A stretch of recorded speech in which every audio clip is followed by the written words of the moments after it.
그래, 보드진들도 이제 그러는 거야. 내가 볼 때는 마레스카 루머도 보드진들이 선수들에게 경각심을 불러일으켜 넣어주기 위해서 일부러 마레스카 루머 흘리는 것 같아. 야, 펩 다음 마레스카다. 정신 똑바로 안 차리면 니네 감독 마레스카 된다 이러면서 야, 니네 진짜 정신 바싹 차려야 된다. 이번에 우승컵 하나도 못 들어올리고 펩 이러다가 나가버리면은, 야, 못해 먹겠다고 나가버리면 다음 감독 마레스카다. 말 잘 들어라. 잉? 똑바로 해라. 야, 팬들 니네도 마찬가지야. 펩 아웃이라고? 다음 감독 마레스카야.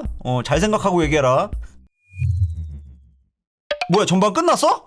아이씨, 전반 끝났어? 경기를 뭘 얘기하라고 지금? 이렇게 끝나버리면 어떡해? 자, 일단 전반전이 끝났는데요. 경기력은 개나 갖다 주라지 라고 이야기를 하는 듯이 지금 살포드 상대로 경기를 치르는데 뭐 패스플레이가 제대로 되지 않는 모습들을 이제 몇 차례 보여줬습니다. 뭐 물론 맨시티가 뭐 위협적인 장면들을 몇 차례 만들어내긴 했지만은, 그 덕분에 뭐 코너킥 찬스로까지 이어지긴 했지만서도 결국에는 이제 경기 초반에 상대의 자책골 이외에는 맨시티 선수들이 이제 기록한 골은 없다라는 거. 이게 이유가 뭐냐? 아, 참 궁금하다. 맨시티 경기력 왜 있다이냐 라고도 생각하실 수가 있는데, 일단은 호흡이 너무 안 맞아요, 선수들이요. 다들 좋은 선수들이죠. 뭐 셰르키, 포든, 레인더러스, 곤잘레스, 그리고 아인누리, 이 5명의 선수가 뭐 어디 가서도 뭐 꿀리지 않을 법한 선수들이 5명이서 볼 플레잉을 위해서 이제 모여서 탈압박을 동시에 하는데 이게 패스가 2번 이상 이어지질 않더라고요. 론도를 시작하는데 바로 그냥 커트가 돼버리더라고요. 이 선수들의 기량은 의심할 여지가 없잖아요. 다만 팀 플레이가 안 되는 것뿐이다 라고도 할 수 있는 거고,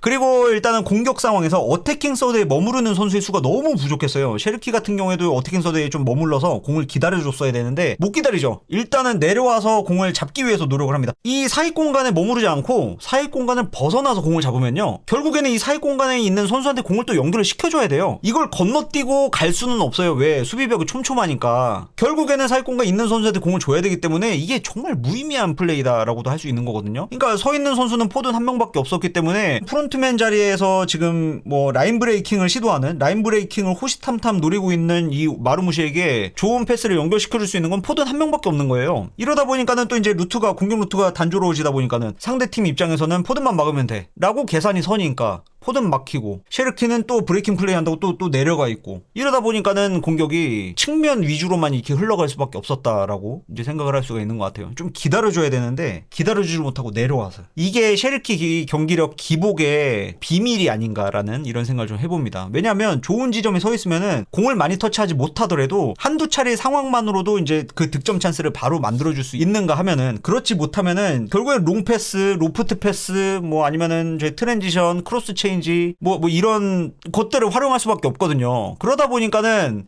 셰르키 같은 경우에도 이제 그런 방식으로 플레이를 해나가다 보니까 공격 포인트를 기록할 땐 굉장히 멋있는 퍼포먼스들 위주로만 나오죠. 기록되는 건 다들 하이라이트에 포함되지 않으면은 이상할 정도의 멋있는 플레이들만 계속해서 이제 그 공격 포인트로 기록이 되는 경향이 있죠. 그래서 그런 거예요. 왜? 볼 비거리가 길어질 수밖에 없게 본인이 뛰고 있으니까. 이러다 보니까는 경기력이 일관적이지 못할 수밖에 없게 되는 거고요. 이를테면 덕배 같은 경우에도 공 안 오면요, 당연히 내려가기는 해요. 근데 그때 당시에 옆에 공 받아줬었던 선수들의 퀄리티랑 지금 공 받아주는 선수들의 퀄리티, 내가 브레이킹 플레이를 함에 있어서 다시 다른 선수들이 이 어태킹 서드 안으로 밀고 들어갈 수 있는 이 공간 이해도가 높은 선수들을 대거 보유하고 있었던 반면에 지금은 전혀 그런 게 없으니까요. 아까쯤에도 말씀드렸다시피 론도 하듯이 그냥 패스 플레이만 해도 되는 건데, 정말 간단하고 맨시티 선수들이 항상 몸풀 때 항상 하는 게 론도였는데 그것도 2-3번 이상 이어지지 못할 정도로 지금 팀 플레이가 안 맞는 상황이다 보니까 지금 셰르키를 100%, 120% 이상을 이렇게 활용하지 못하고 있는 상황이 아닐까라고도 이제 생각을 해볼 수가 있을 것 같아요. 셰르키가 내려가면은 레인더러스라도 들어가줘야 되는데 레인더러스도 아니죠. 그냥 측면으로 나가버리죠. 왜? 압박을 별로 안 좋아하는 선수거든요. 몸싸움을 생각보다 그렇게 좋아하는 선수가 아니거든요. 박스 투 박스 미드필더이긴 하지만서도 요게 좀 가장 큰 문제였다라는 생각이 좀 들고,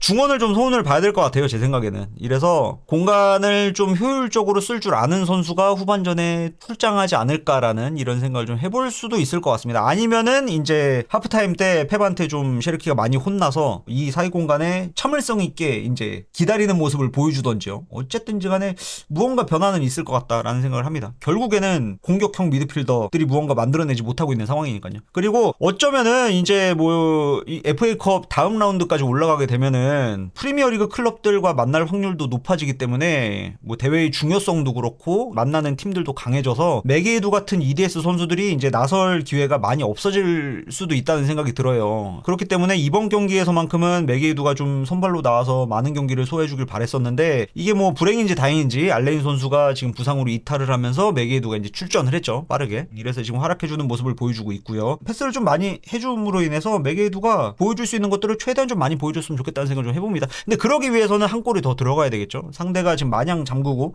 손수비 후역습 이 테마로 경기를 풀어나가지 못하도록 일단 빠르게 한 골을 성공시켰으면 좋겠습니다. 이래야 이제 상대가 공격하러 올라오기 시작할 테고 그렇게 되면은 메게이두가 보여줄 수 있는 게 더 많아질 수밖에 없게 되겠죠. 약간 그런 것들을 좀 기대하면서 후반전 보도록 하겠습니다.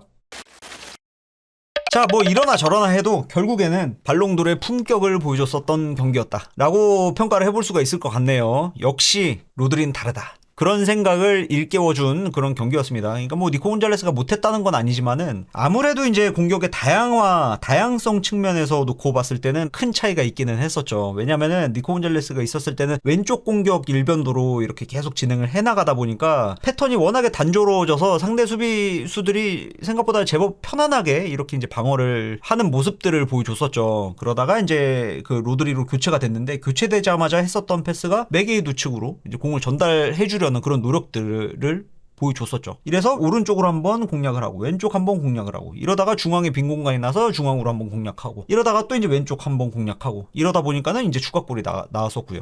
물론 이제 좌우로 흔드는 플레이가 뭐 그렇게 큰 영향을 미치겠냐라고도 생각하실 수가 있어요. 근데 모든 축구 선수들이 개희처럼 통나무 세워놓은 것 마냥 이렇게 수비하는 게 아니거든요. 공 따라 갈 수밖에 없어요. 결국엔 왜? 보고 있는 게 공이니까 내가 마크하고 있는 선수가 아니고요. 흔들릴 수밖에 없습니다. 흔들리다 보니까 빈 공간이 나오는 거예요. 그러니까 저런 간단한 플레이일지라도 저게 되는 선수와 되지 않는 선수 이 진짜 미세한 차이가 급을 나눈다라고도 할 수 있는 것 같아요. 이래서 로드리가 나옴으로 해서 경기력이 급격하게 좋아졌고 추가골이 나왔고 메게이두에게도 공이 이제 좀 자주 갔었던 덕분에 메게이두도 많은 것들을 좀 보여줄 수 있었죠. 본인이 갖고 있는 모든 것들을 보여주진 못했지만은 그래도 그 이전보다는 훨씬 더 터치를 많이 가져가면서 유려한 드리블 플레이 그리고 이제 좀 과감하게 샷을 시도하는 모습까지도 보여줬었습니다. 그 덕분에 메게이두 입장에서도 아쉽진 않았을 것 같아요. 이번 경기에서는요. 물론 골을 넣지 못한 점에 대해서는 뭐 아쉬워할 수도 있긴 하겠지만은 지금 시니어 팀의 선수들도 이번 경기에서